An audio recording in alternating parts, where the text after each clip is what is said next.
A silver coin lands in your lap. You already know what it means. Every woman in Babylon knows.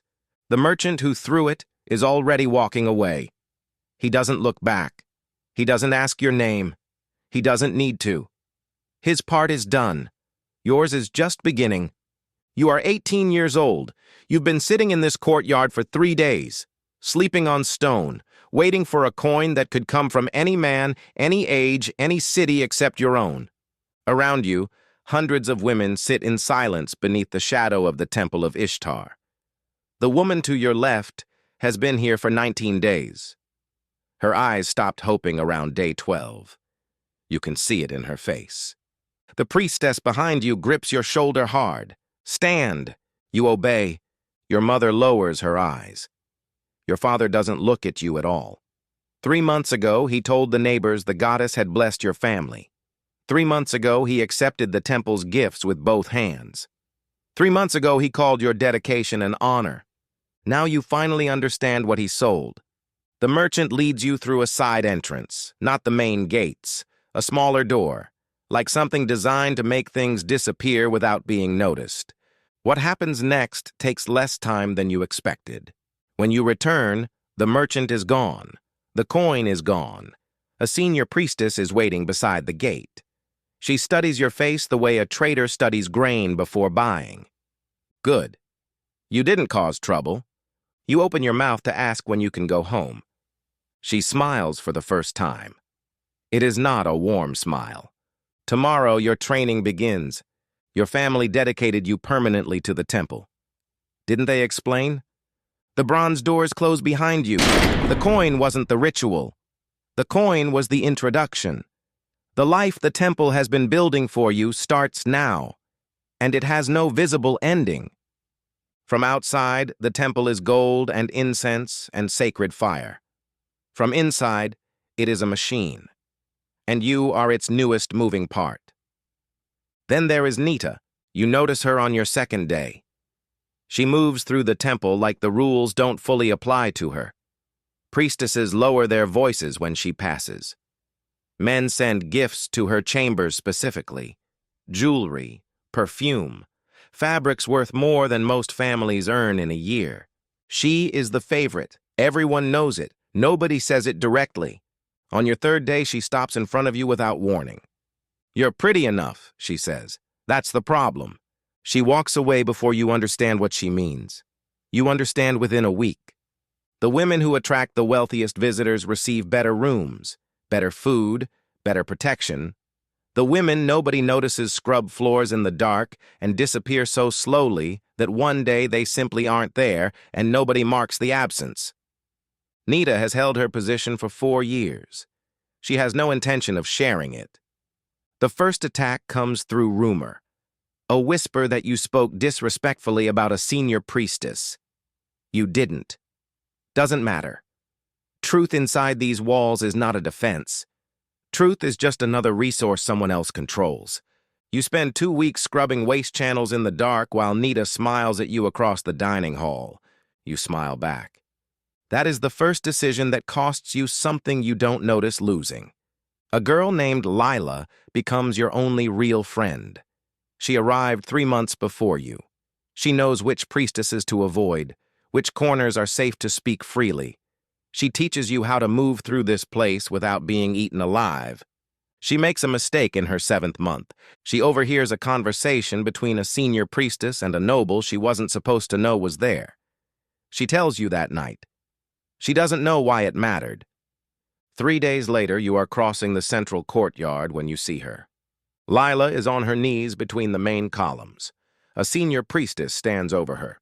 2 attendants flank her on both sides. A crowd of initiates watches from the edges. Nobody moves. You know what she overheard. You know it was innocent. You have maybe 10 steps before you reach the corridor that leads to your duties. 10 steps during which you could stop, turn, walk to the center of that courtyard and say what you know. Then you see Nita. She is standing at the far edge of the courtyard, partially in shadow, watching the interrogation with the calm expression of someone watching something they arranged. She doesn't look at you. She doesn't need to. Her presence is the message. You count all 10 steps. You don't stop. As you pass the edge of the crowd, Lila looks up. Your eyes meet for exactly 1 second. You look away first. By morning, her sleeping mat is gone. Her name is not spoken. It's as if she evaporated. What disturbs you most is not the decision itself. It's how quickly you made it. Your 8th month, a designation comes. The temple's wealthiest visitors, the highest honor in the hierarchy, also non-negotiable. Amma tells you 3 days in advance with the same tone she uses to announce cleaning assignments.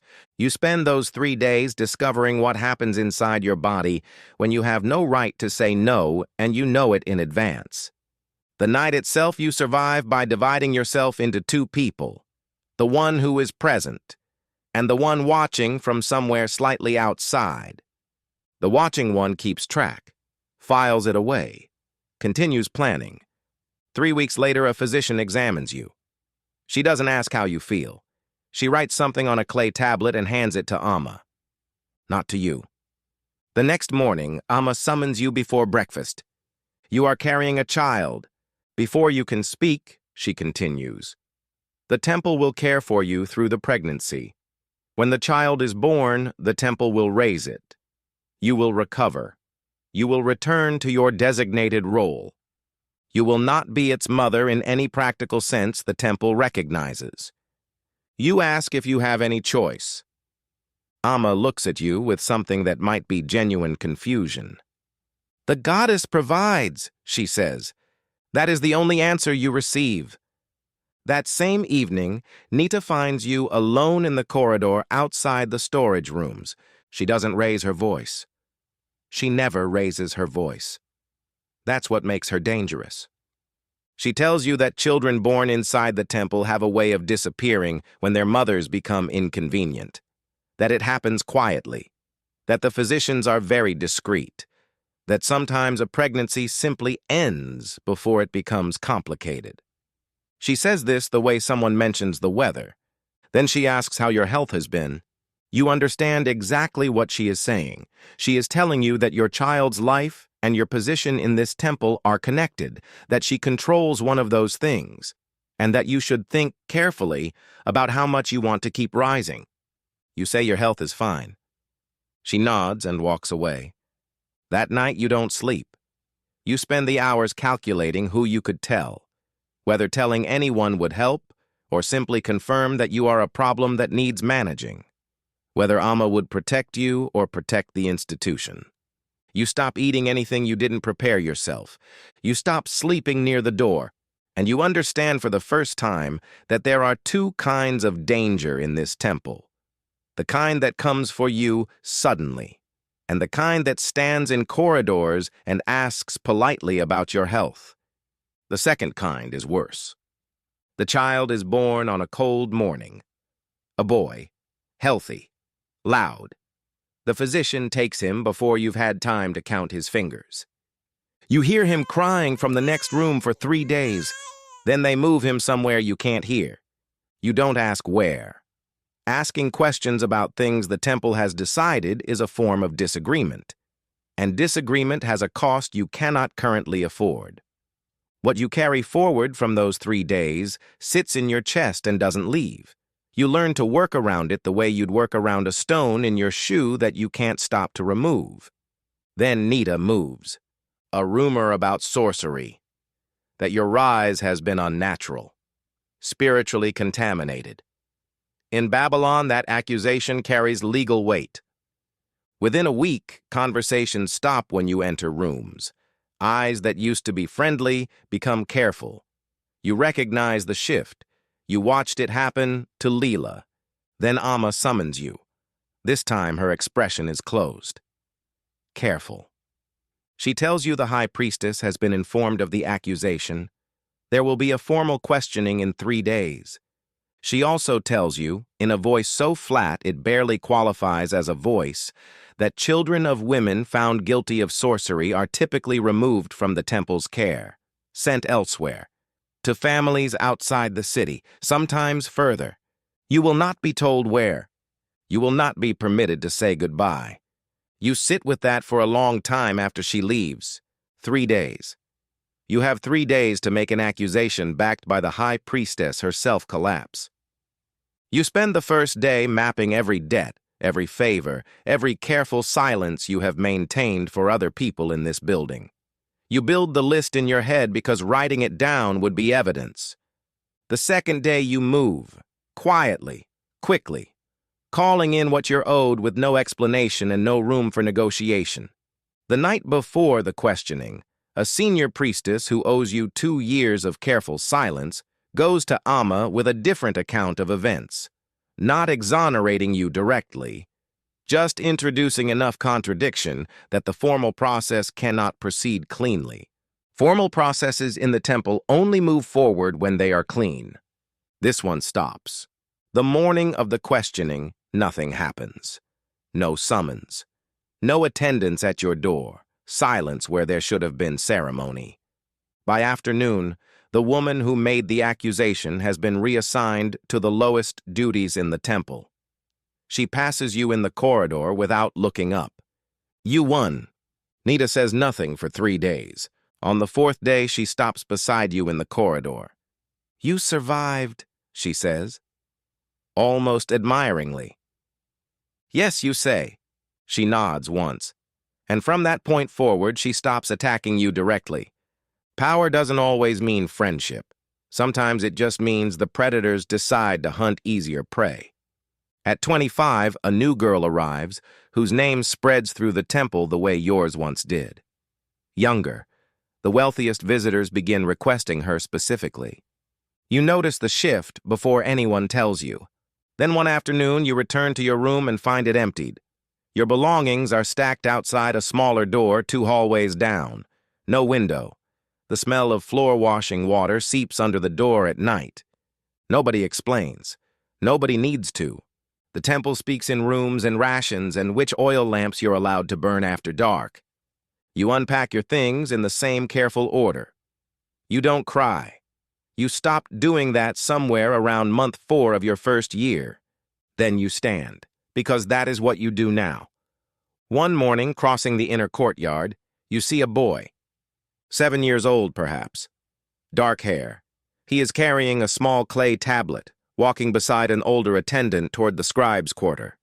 He doesn't look at you. You are just another woman in the corridor. But you know. You know the way you know your own heartbeat. You stand completely still while he passes. The attendant doesn't notice you. The boy doesn't notice you. He is talking about something, gesturing with the tablet, fully absorbed in whatever 7-year-olds are absorbed in when they don't know what their lives cost someone else. He turns a corner and disappears. You wait until you are certain you are alone. Then you allow yourself exactly 30 seconds. Then you stop. Because that is what you do now.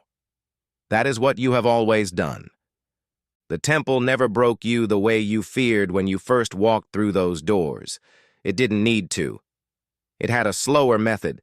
1,000 small decisions, each one reasonable in the moment, each one moving you a fraction of a degree from where you started. You bent so gradually you never felt it happening. Somewhere in the city tonight, a family is making a promise to the goddess. A prayer answered. A debt created. A daughter who doesn't know yet what her father's gratitude is going to cost her. She'll sit in that courtyard. She'll feel the coin land in her lap. She'll look for someone whose face tells her it will be all right. And maybe she'll find you there, watching from just inside the gate, with the same expression your mother had, the one that knows everything, and says nothing. Because some truths inside these walls you learn to carry alone.